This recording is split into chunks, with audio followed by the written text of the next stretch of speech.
ஒரு 5000 rupees கிட்ட இன்னைக்கு நமக்கு லாஸ். ரீசெண்டா நமக்கு ஒரு ஸ்கூல்ல இருந்து பல்க் ஆர்டர் வந்துச்சு. செம ஹாப்பியா ஒர்க் பண்ணிட்டு இருந்தோம். பட் அது கூடவே நிறைய சேலஞ்சஸும் ஃபேஸ் பண்ணோம். ஸ்கூல்ல இருந்து கிளியரா அவங்க புக்ஸுக்குலாம் ரோல் லேமினேஷன் பண்ண சொன்னாங்க. யூஸ்வலா நாங்க போச் லேமினேஷன் தான் நம்ம புக்ஸுக்கு பண்ணுவோம்.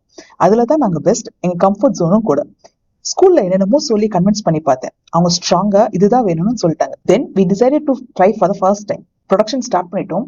2 நாளுக்கு அப்புறம் புக்ஸ் செக் பண்ணி பார்த்தோம். அப்போதான் பெரிய ஷாக். ஆல்மோஸ்ட் எல்லா புக்ஸ் கார்னர்ஸ்லயும் லேமினேஷன் உறிஞ்சு வர ஆரம்பிச்சிருச்சு. ஸ்மால் பிசினஸ்ல இது மாதிரி சின்ன சின்ன தப்புலாம் பினான்சியலா பெரிய லாஸ் ஆகுது. ரொம்பவே ஸ்ட்ரெஸ் ஆகிட்டேன். பட் வேற வழி இல்ல, குவாலிட்டி தான் முக்கியம். டீமை வைரோ பைண்டிங்லாம் ரிமூவ் பண்ண சொல்லி டேமேஜ் ஆன ஷீட்ஸ்லாம் ரீப்ளேஸ் பண்ண ஸ்டார்ட் பண்ணியாச்சு. நமக்கு கஸ்டமர் ட்ரஸ்ட் தான் முக்கியம். குழந்தைகளுக்கு பெஸ்டான புக்ஸ் தான் கொடுக்கணும். அதுதான் நம்ம டாடல் ஹவுஸோட இனிஷியல் விஷனே. தப்பு நடக்க தான் செய்யும், அதை எப்படி ஹேண்டில் பண்றோம்னு தான் முக்கியம். நாங்க குவாலிட்டியை சூஸ் பண்றோம், ரெஸ்பான்சிபிலிட்டியை சூஸ் பண்றோம், கஸ்டமருக்கு உண்மையா இருக்கும்னு நினைக்கிறோம். இது ஜஸ்ட் ஒரு பிசினஸ் கிடையாது, இது எங்களோட ப்ராமிஸ் ஒவ்வொரு பேரண்ட்ஸ்க்கும்.